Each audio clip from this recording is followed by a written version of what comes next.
चलिए हम बात करते हैं लास्ट क्लास की। पहले बात कर लें थोड़ी सी। लास्ट क्लास के अंदर हमने क्या करा था सर, अभी दिखा देते हैं। लास्ट क्लास में हमने करा था प्रोविडेंट फंड। यहाँ पे तो बहुत सारे टाइप के प्रोविडेंट फंड है, लेकिन उसमें से हमने जो प्रोविडेंट फंड किए थे दो टाइप के किए थे। नंबर वन हमारा था RPF, recognise provident fund. Number two था अनरिकॉग्नाइज प्रोविडेंट फंड। आरपीएफ के अंदर आपका पैसे जब डिपॉजिट करोगे तो एम्प्लॉयर का कंट्रीब्यूशन 12% टैक्सेबल हो जाता है, और एम्प्लॉय वाले का ओल्ड रिजिम में एटीसी में डिडक्शन मिल जाता है। और इंटरेस्ट की बात करें तो 9.5% तक एग्जम्प्ट होता है, balance will be taxable. Withdraw पे कोई नहीं है टैक्सेबल। लेकिन अगर यूआरपीएफ यानी अनरिकॉग्नाइज प्रोविडेंट फंड पे जाएंगे तो अनरिकॉग्नाइज प्रोविडेंट फंड में हमने क्या देखा था कि भाई वहां पे डिपॉजिट करने पे कोई टैक्सेबल नहीं होता, वहां पे विड्रॉ करते टाइम पे टैक्सेबल होता है। एम्प्लॉयर वाला कंट्रीब्यूशन सैलरी में, और एम्प्लॉयर वाले इंटरेस्ट कंट्रीब्यूशन पे इंटरेस्ट वो सैलरी का पार्ट होता है। एम्प्लॉय वाला कंट्रीब्यूशन पे इंटरेस्ट वो कहाँ चला जाता है हमारा अदर सोर्स के अंदर। वो कहाँ चला जाता है हमारा अदर सोर्स के अंदर। तो ये हमने लास्ट क्लास में कंप्लीट किया था। हर क्लास में बोलता हूँ जिन बच्चों की नई क्लास है पहले बेसिक देख लो फिर आगे बढ़ना है, क्योंकि आप सभी जो स्टूडेंट हैं कहीं ना कहीं आप बीच में जैसे एनरोल होते हो तो शायद समझने में दिक्कत हो सकती है, तो आपको स्टार्टिंग से देखनी पड़ेगी। चलिए आज का एजेंडा है हमारा क्या सर, आज हम करेंगे ग्रेजुएटी। आज जो हम पढ़ने वाले हैं ग्रेजुएटी। सर ग्रेजुएटी होता क्या है, आइए देखते हैं ग्रेजुएटी क्या होता है।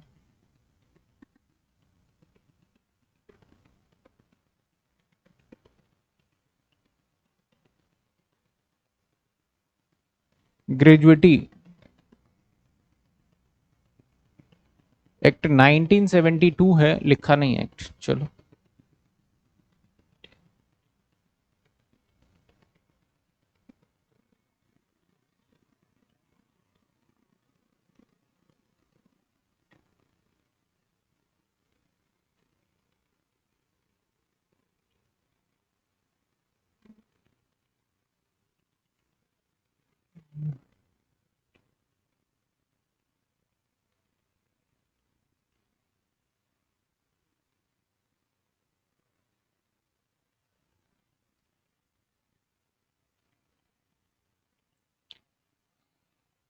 हम कर रहे हैं सर रिटायरमेंट बेनिफिट, ठीक है ना।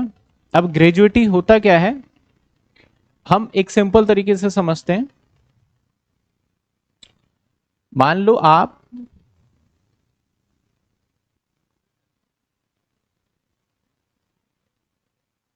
एक होटल में खाना खाना जाते हो, एक रेस्टोरेंट में खाना खाने जाते हो।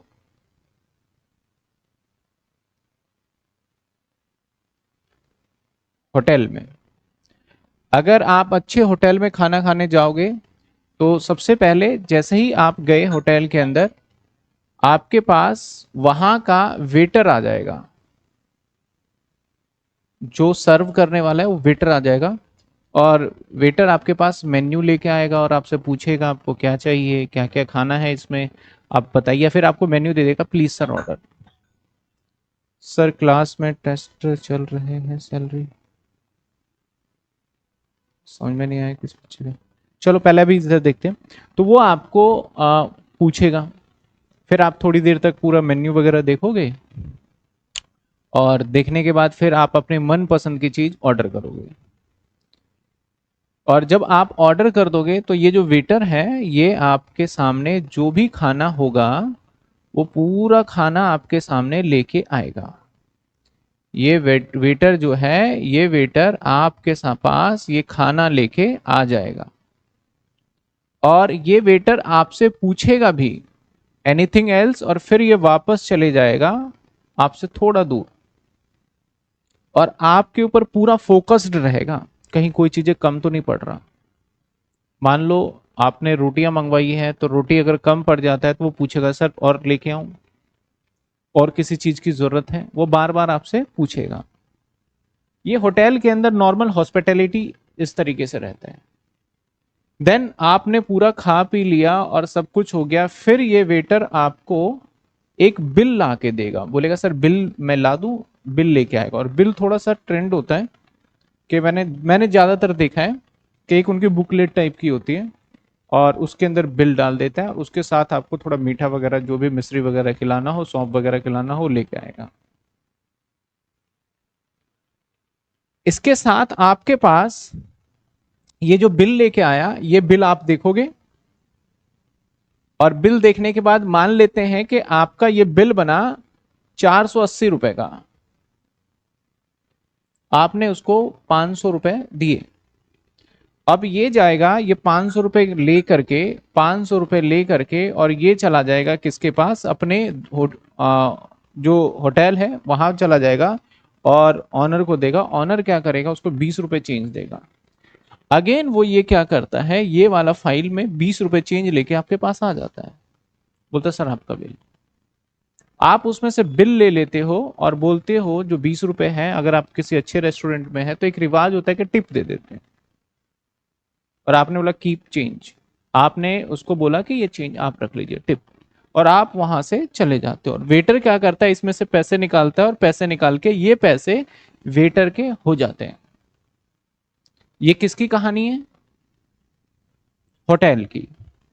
अब आप इस समय पे एक तरीके से कुछ समय के लिए आप थे मालिक, आप थे मालिक कुछ समय के लिए, और ये था आपका सर्वेंट, ये था आपका नौकर, यही था ना कुछ समय के लिए, क्योंकि सारी चीजें आपके अकॉर्डिंग कर रहा था वो। और आपको मुश्किल से इसने आधा घंटा सर्विस दिया, और आधे घंटे सर्विस देने के बाद आपने खुश होके इसे टिप दे दिया। यानी आप एक मालिक हो और आधा घंटा आपको कोई सर्विस दे रहा है, तो आपने खुश होके उसको टिप दे दिया और आपको लगा भी भैया देना चाहिए, आपने दिया। अब आप सोचो दूसरा सिनेरियो, एक मालिक, एक एम्प्लॉय नौकर, और यहां पे हमारा मालिक, और ये आपको 30-40 साल की आपको सर्विस दे रहा है। यही कर रहा है ना, ये कितने साल की सर्विस दे रहा है, यानी 20, 22, 23, 24 जो साल लगा, 60 साल तक आपको सर्विस दे रहा है। तो क्या आपका फर्ज नहीं बनता, आपका फर्ज बनता है एम्प्लॉयर का कि आप अपने एम्प्लॉय को क्या दो, टिप दे दो। क्योंकि आप टिप ऐसा कभी नहीं करोगे, वेटर आपसे पूछा क्या खाना है और आपने बोला रुको रुको पहले टिप ले लो फिर हम देते हैं, वो तो नहीं होता। पहले सर्विस कंप्लीट करिए अपनी सारी, फिर हम आपको टिप देंगे, यही होता है।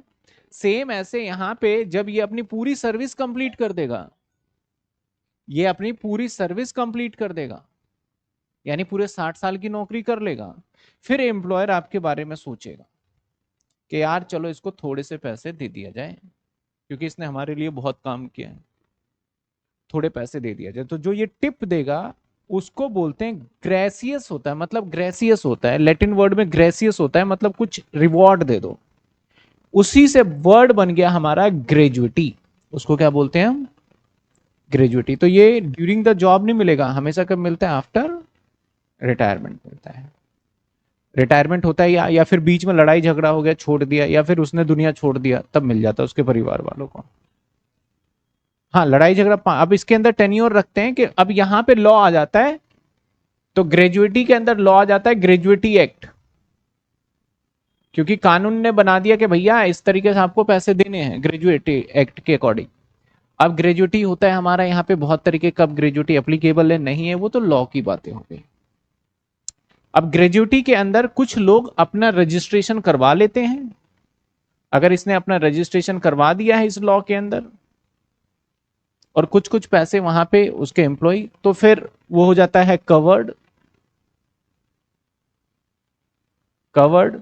और जो बोलते हैं कि भैया हम रजिस्ट्रेशन नहीं करा रहे, हम आपसे बेहतर कुछ अपने एम्प्लॉय को पेमेंट करेंगे, तो वो किस में चले जाते हैं, अनकवर्ड में। यानी ग्रेजुएटी दो हो गए हैं, या रजिस्टर्ड अनरजिस्टर्ड समझ लो आप। तो हम इसको लेकिन इनकम टैक्स के अंदर हम इसको बोलेंगे कवर्ड और अनकवर्ड।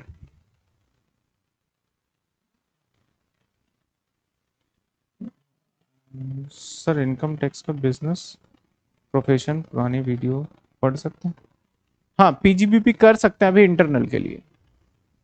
तो आपका मैं अभी कम टू द पॉइंट हम आ जाते हैं कि कवर्ड और अनकवर्ड, यानी ग्रेजुएटी की ग्रेजुएटी क्या है, एक टिप है, और ये को क्या हो सकता है, कवर्ड भी हो सकता है और अनकवर्ड हो सकता है हमारा। अब सर ग्रेजुएटी मिलेगा कब और क्या क्राइटेरिया है? ग्रेजुएटी आपको तभी दिया जाता है, थ्योरेटिकल पार्ट की बात करें तो कम से कम मिनिमम आपको 5 साल की नौकरी करनी पड़ेगी किसी भी ऑर्गेनाइजेशन में। अब मान लो मेरे पास 2 महीने या 1 साल नौकरी करी आपने और बोले मैं जा रहा हूं, फिर आप बोलो मुझे ग्रेजुएटी चाहिए, तो नहीं मिलेगा। कम से कम एक ऑर्गेनाइजेशन में आपने कितना स्पेंड किया हो, 5 साल, तो आप ग्रेजुएटी के लिए एलिजिबल होगा। अगर मालिक आपको टिप नहीं देता तो कानूनन तरीके से टिप ले सकते हो उससे, यानी ग्रेजुएटी का पैसा। अब 5 साल वाला केस अप्लाई नहीं होगा इन केस ऑफ डेथ। अगर एम्प्लॉय 1 साल काम कर रहा है और डेथ हो गई तो उस केस में उसको ग्रेजुएटी देना पड़ेगा। ये 5 साल वाला पंगा नहीं है, लेकिन उसको तो नहीं मिलेगा, किसको मिलेगा, उसके फैमिली वाले को मिलेगा। तो जब ग्रेजुएटी का पैसा लास्ट में एक बहुत मोटा अमाउंट होता है, ये 5 लाख, 10 लाख, 50 लाख, 60 लाख ऐसे होता है, यानी कि टिप 5-10 रुपए दे देंगे।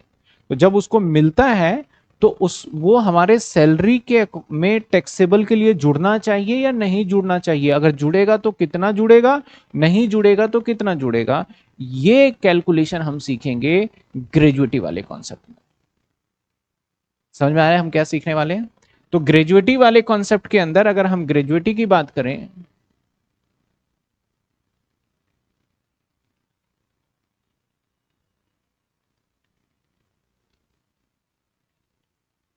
ग्रेजुएटी की बात करें तो ग्रेजुएटी 2 टाइप के हैं।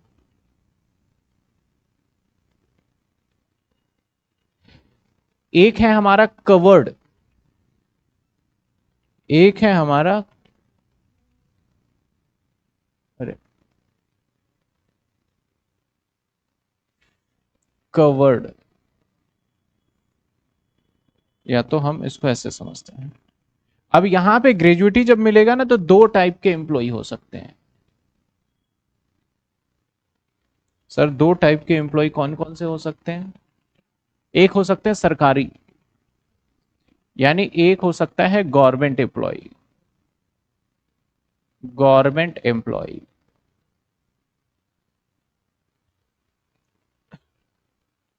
और दूसरा हो सकता है non government employee, non government employee. Government employee में तो सभी अपने आप को रजिस्ट्रेशन करा के ही रखते हैं। गवर्नमेंट एम्प्लॉय के केस में सभी अपने आप को रजिस्ट्रेशन करा के रखते हैं, यानी इसके अंदर अगर आपको ग्रेजुएटी मिलता है तो गवर्नमेंट क्या कहती है, भैया तुमसे हम टैक्स ही नहीं लेंगे, आपका है फुल्ली एग्जेम्प्ट। फुल्ली एग्जेम्प्ट मतलब हम आपसे टैक्स नहीं लेंगे। अगर गवर्नमेंट एम्प्लॉय है तो उनका कहना है हम आपसे टैक्स नहीं लेंगे, लेकिन प्राइवेट एम्प्लॉय है तो बोलते हैं हम आपसे टैक्स लेंगे, लेकिन हम आपका देखेंगे पहले कौन से सिचुएशन में फॉल करते हो आप कवर्ड हो या अनकवर्ड हो। अरे मैंने उल्टा कर दिया, ये नॉन गवर्नमेंट में आ गया, हालांकि ये वाला मुझे इधर लेना था। मैंने कहा गवर्नमेंट एम्प्लॉय का फुल्ली एग्जेम्प्ट है, गवर्नमेंट एम्प्लॉय का फुल्ली एग्जेम्प्ट है। नॉन गवर्नमेंट एम्प्लॉय के केस में आपके रूल देखे जाएंगे।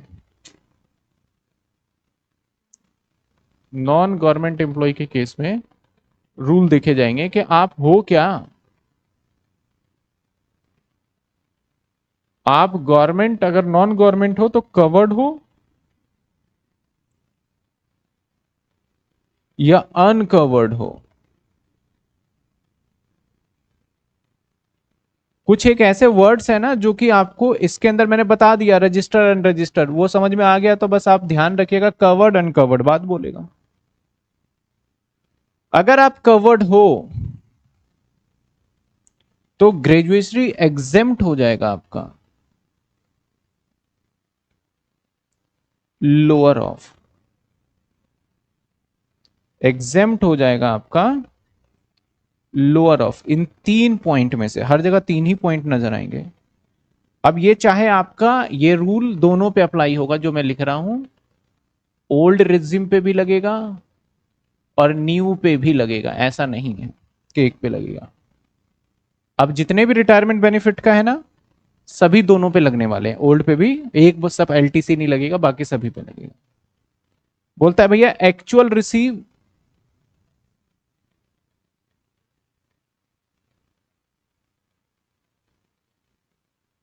Actual receive number 2, maximum 20 lakh, maximum limit 20 lakh. Number 3, 15/26, ये एवरेज लेते हैं, एवरेज होता है, एवरेज का मतलब आधा, तो 15/26 इसलिए करते हैं इसको क्योंकि 4 दिन की छुट्टी वगैरह, उन्होंने एक फॉर्मूला बनाया हुआ है, इसी के अकॉर्डिंग चलते हैं। इनटू में last drawn salary. Last drawn salary का मतलब जैसे आप जॉब आपका खत्म हुआ, रिटायर हुए, तो रिटायरमेंट से जस्ट पहले आपको क्या सैलरी मिला था, वो सैलरी लेना है।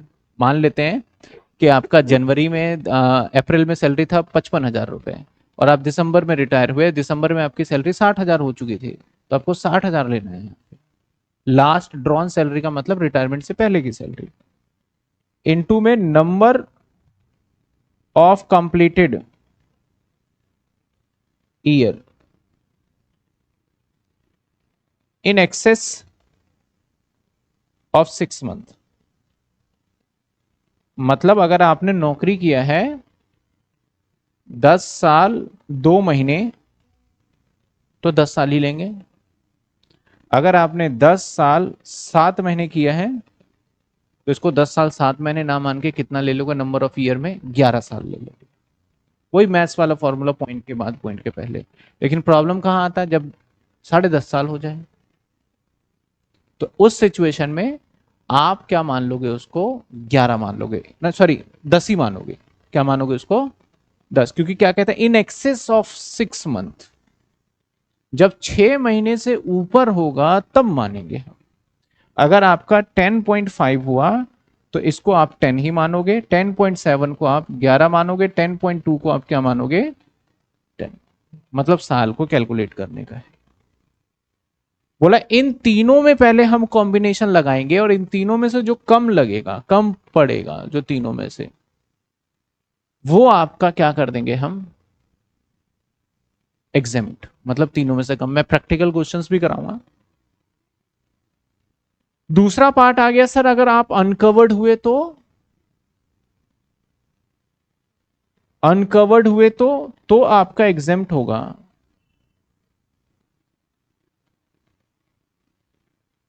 लोअर ऑफ,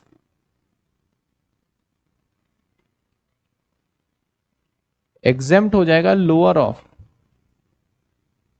3 पॉइंट देखेंगे। Point number 1, actual receive.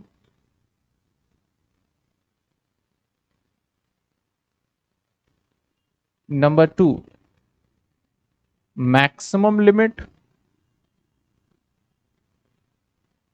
20 lakh.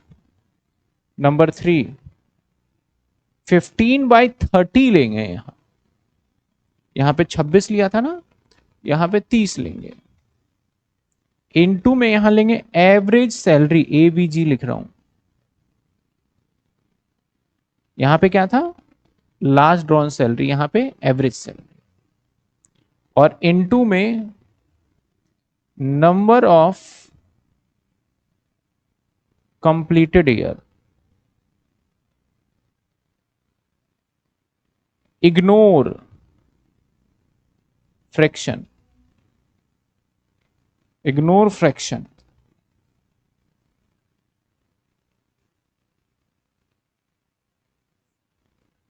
Ignore fraction. मतलब अगर इस वाले केस में आप 10 साल 1 महीना है तो भी 10 साल लोगे, 10 साल 5 महीने हैं तो भी 10 साल ही लोगे, 10 साल 6 महीने हैं तब भी 10 साल ही लोगे, 10 साल 8 महीने हैं तब भी 10 साल ही लोगे, 10 साल आपका 11 महीने हैं तब भी, मतलब जो पॉइंट है उसको छोड़ दो, आप जो कंप्लीट कर लिया उसको लो। दोनों छोटी छोटी सी बातें हैं, लेकिन ये कैलकुलेशन गलत हो गया तो मान लो क्वेश्चन ही गलत हो गया आपका, तो फिर जब आप करोगे तो ये ग्रेजुएटी की कैलकुलेशन हमारी बनेगी। अब सर यहां पे भी सैलरी है और यहां पे भी सैलरी है। मैंने बोला लास्ट ड्रॉन सैलरी, तो सैलरी मतलब क्या ले, अब सैलरी तो बहुत बड़ी चीज हो गई, बेसिक हो गया, डीए हो गया, क्या क्या हो गया। तो यहां पे बोला गया भैया यहां पे आप सैलरी जो लोगे is equal to basic plus में डीए, वो भी कौन सा, रिटायरमेंट बेनिफिट, प्लस में परसेंटेज जो कमीशन होता था फिक्स वाला।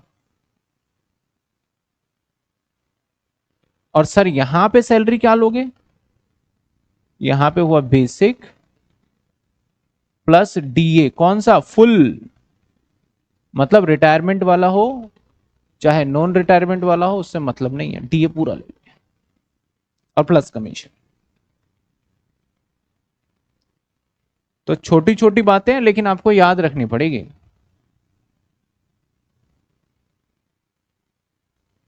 नॉन गवर्नमेंट में कवर्ड कैसे होगा, क्या होगा एग्जाम्पल। कवर्ड का मतलब नॉन गवर्नमेंट एम्प्लॉय, जैसे रिलायंस ने अपना रजिस्ट्रेशन करवा रखा अंडर ग्रेजुएटी एक्ट के अकॉर्डिंग, तो वो कवर्ड हो गया। और मान लो टाटा ने नहीं करा रखा, वो बेटर ऑप्शन दे रहा है, तो वो अनकवर्ड हो गया, सिंपल सी बात है। तो ग्रेजुएटी हमारा सेक्शन 1010 सेक्शन चलता है हमारा इसका 1010 रिटायरमेंट बेनिफिट के लिए। तो जब गवर्नमेंट एम्प्लॉय को 50 लाख रुपए मिला, गवर्नमेंट एम्प्लॉय को 50 लाख मिला, तो बोलता है भैया तुम्हारा सैलरी का पार्ट ही नहीं, जब सैलरी सैलरी सैलरी निकालोगे तो ग्रेजुएटी के सामने एग्जाम्प्ट लिख दोगे। अभी मैं करके दिखाऊंगा क्वेश्चन। कवर्ड वाले प्राइवेट एम्प्लॉय के आगे कवर्ड वाले को मिला, तो कवर्ड वाले केस के अंदर, कवर्ड वाले केस के अंदर 50 लाख मिला, फिर हम पहले ये रूल लगाएंगे, इन तीनों में से जो सबसे कम होगा उस 50 लाख में से माइनस करेंगे, फिर बैलेंस टैक्सेबल करेंगे, जैसे एचआरए किया था आपने, हाउस रेंट अलाउंसेस तो याद ही होगा, सेम यहां पे लगाएंगे। इसी को मैंने चार्ट फॉर्म में, 10 ईयर भी आ चुका है, मैंने सभी के चार्ट बना दिए क्या, ताकि आपको नोट्स बनाने में दिक्कत ना हो। समझ लेते हैं क्या लिखा है, देखो retirement benefit exemption in respect of gratuity section 1010। आप सभी के 10 ईयर में ना ये सारी चीजें दे दिया मैंने। कहता है कि भैया अगर गवर्नमेंट एम्प्लॉय हुआ तो exemption in case of employee covered by payment gratuity act 1972, exemption not covered. ठीक है, अब ये चल रहा है लाइन हमारा गवर्नमेंट एम्प्लॉय का, ये चल रहा है लाइन हमारा नॉन गवर्नमेंट एम्प्लॉय का, क्योंकि मैंने जो चार्ट बना रखा है कई बार बच्चों को पढ़ने में दिक्कत हो सकती है, तो मैंने इसलिए समझाता भी जा रहा हूं। अगर गवर्नमेंट एम्प्लॉय हुआ तो after retirement exempt tax, salary का कोई मतलब ही नहीं है भाई यहां पे। और अगर आप ड्यूरिंग द जॉब लेते हो, मतलब जॉब के ड्यूरेशन में आपको ग्रेजुएटी मिलता है तो फुल्ली टैक्सेबल है, चाहे आप सरकारी हो एम्प्लॉय, से कोई मतलब ही नहीं भैया, फुल्ली टैक्सेबल है, हटाओ उसको। आगे आइए, अगर आप कवर्ड हो तो एग्जेम्पशन मिलेगा lower of actual receive maximum 20 lakh, 15/26 last drawn salary, number of completed year in excess of 6 month.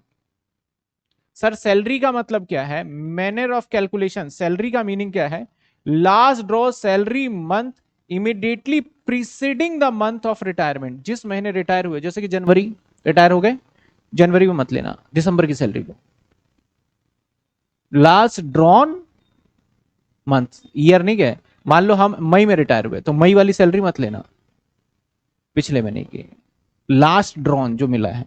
मैंने ये नहीं बोला कि जिस महीने रिटायर हुआ है उसका, इस बात पे नोटिस करना, एक जगह पे जिस महीने रिटायर होता है वहां का लिया जाता है।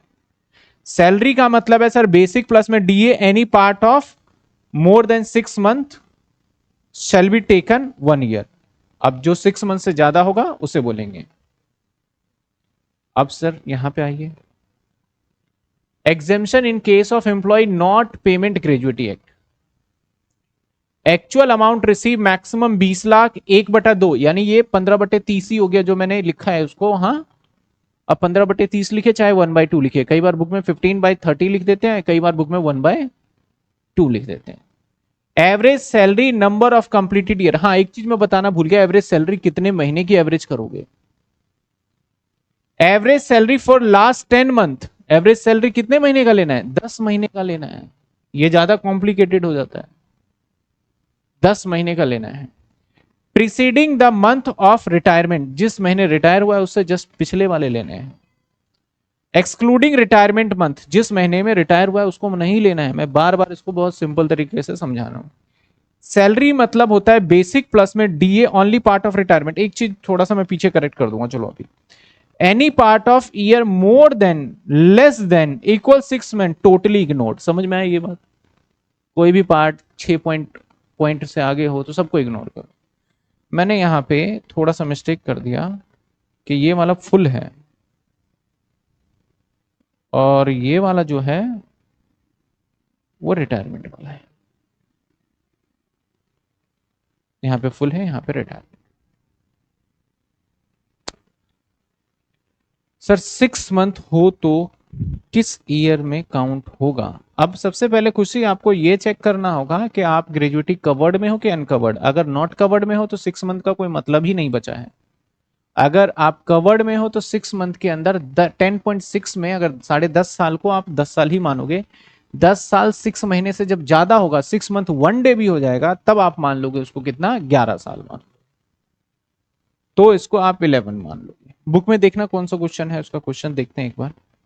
यहां तक क्लियर है? Government employee, non government employee, ये चीजें मैंने वहां चार्ट में है और यहां थोड़ा सा टेबुलर फॉर्म में दे दिया मैंने।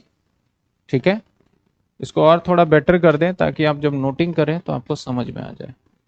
थोड़ा सेपरेट कर देते हैं इसको ना।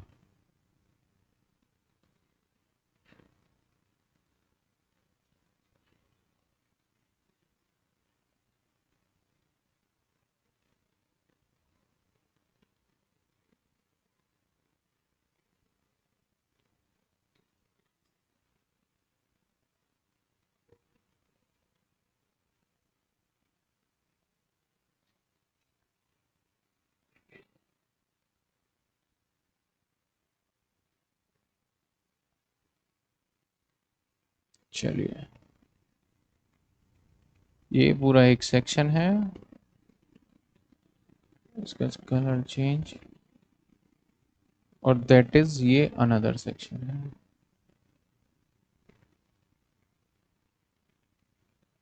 कलर चेंज, ये दो सेक्शन होगा और ये हमारा फुल्ली एक्सेप्ट है। क्वेश्चन दिखाओ एक बार बुक।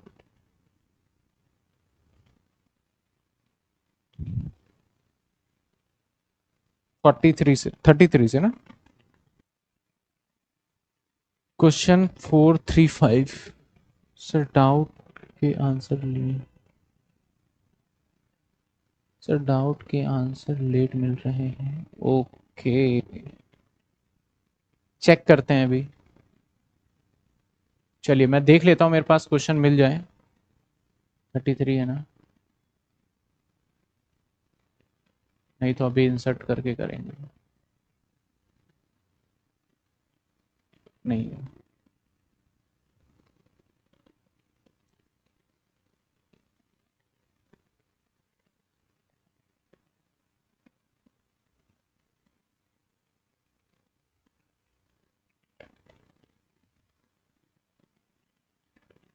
चलिए आइए।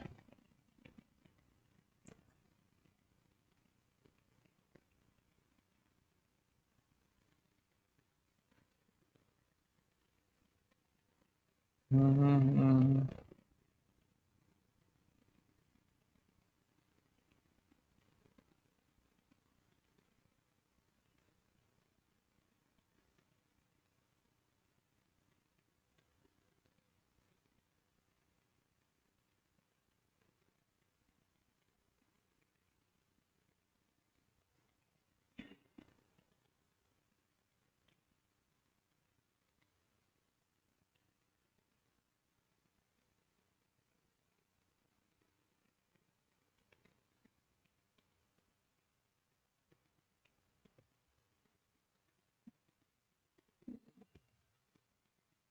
पेज नंबर क्या है, इलिस्ट्रेशन नंबर क्या बताया आपने बुक का? 33.3 थोड़ी हो, 4.33 19 चल रहा है ना।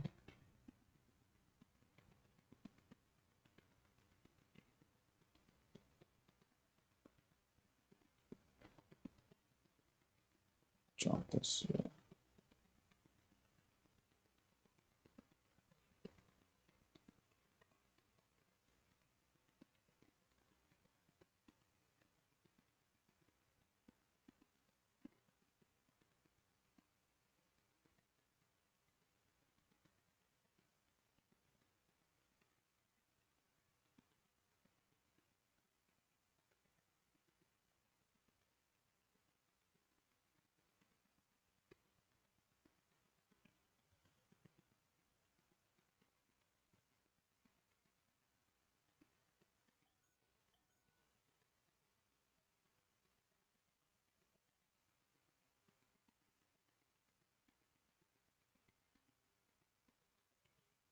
चलिए ये क्वेश्चन आपके बुक का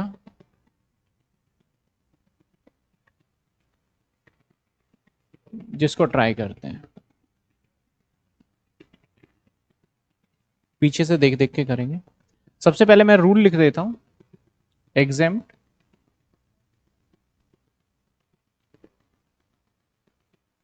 क्योंकि क्वेश्चन क्या कह रहा है, ही कवर्ड। तो point number 1 actual receive, point number 2 max limit कितनी है, 20 लाख। पॉइंट नंबर 3 कवर्ड में क्या लेंगे हम, 15/26 इंटू में लास्ट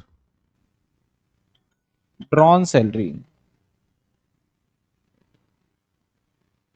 इंटू में नंबर ऑफ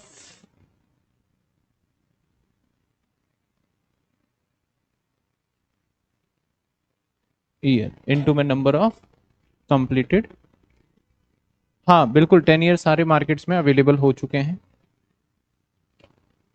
चलिए अब क्वेश्चंस को पढ़ ले। कहता है आर रिटायर 4/1, यानी ये 4 जनवरी को, 4/1/2023 को इसने नौकरी से रिटायर ले लिया। अब आगे कहता है serving X Y company limited for the period 16, एक एक्स वाई कंपनी में काम कर रहा था, वहां पे इसने 16 साल नौकरी किया, 16 साल एंड 11 महीने एंड 11 मंथ। तो कवर्ड के अंदर बताओ 16 साल 11 महीने को कितना लोगे आप? अगर कवर्ड है तो मैंने लिखा in X completed year in excess of 6 month, तो कवर्ड में जो हम लेंगे वो 17 साल मानेंगे इसको। कितना मानेंगे इसको? 17 साल मानेंगे इसको जब हम कैलकुलेशन पे जाएंगे। आगे कहता है at the time of retirement his basic salary 44,000। भैया जब ये रिटायर हुआ उस टाइम पे इसकी बेसिक सैलरी हुआ करती थी कितने, 44,000। And also entire DNS allowances, DA आ गया हमारा, कितना डीए आ गया sir, 8,000। On the retirement he receive 6 lakh as a gratuity. जब रिटायरमेंट हुआ तो इसको 6 लाख रुपए इसने एज अ ग्रेजुएटी रिसीव किया। कितने एक्चुअल रिसीव किया इसने? 6 lakh as a. Compute amount of gratuity exempt tax, आप बताइए कितना अमाउंट एग्जेम्ट हो जाएगा? The amount to be include gross salary, और कितना पैसा सैलरी में जुड़ जाएगा। मतलब 6 लाख है, उसमें से जितना एग्जेम्ट होगा माइनस करके क्या होगा, सैलरी में ऐड हो जाएगा। मैक्सिमम लिमिट कितना है हमारा, 20 लाख। अब मेन यही कैलकुलेशन फंसेगा, ये दोनों तो सिंपल है। तो 15/26 ये तो फॉर्मूले का ही पार्ट हो गया। लास्ट ड्रॉन सैलरी, सैलरी का मतलब है बेसिक प्लस में डीए। तो अगर सैलरी हम निकाले तो 8 4 12 52,000 सैलरी बन रहा है, और डीए का मतलब कौन सा डीए बताया था, फुल डीए। यहाँ पे कौन सा डीए, फुल डीए, उस वाले में रिटायरमेंट बेनिफिट। तो डीए ये कितना आ गया हमारा, 52,000। इनटू में क्या है, number of completed year. Number of completed year कितना लेना है, मैंने बताया अभी आपको 17। तो अगर इसको सॉल्व करते हैं तो कितने आते हैं, चेक करते हैं।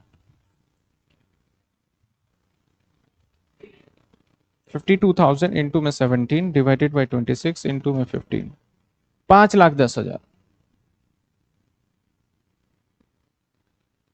ये कितना आ गया हमारा?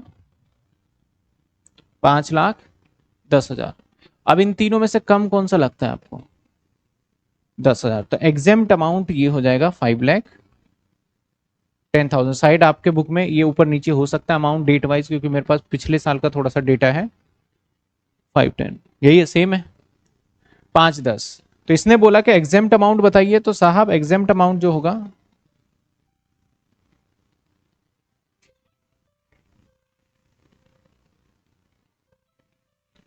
एग्जेम्प्ट अमाउंट जो होगा वो होगा हमारा 510। और जो सैलरी में जुड़ेगा, सैलरी में जो पार्ट जुड़ेगा वो कितना जुड़ेगा? 6 लाख में से माइनस हो जाएगा 510, बाकी का हिस्सा आपका ग्रेजुएटी के नाम से टैक्सेबल हो जाएगा, दैट इज 90,000। बताइए किसी स्टूडेंट को इस क्वेश्चन में डाउट है तो पूछिए मुझसे। मैंने कवर्ड अनकवर्ड दोनों बता दिया। अभी पहले मैं कवर्ड वाले के क्वेश्चंस कराऊंगा, फिर अनकवर्ड वाले के कराऊंगा मैं। चलिए, जितने बच्चे लाइव हैं मुझे फटाफट बता दीजिए किसी को इसमें डाउट है तो। सभी ने जवाब दिया था 17 17 17। ठीक है, क्लियर है, ओके।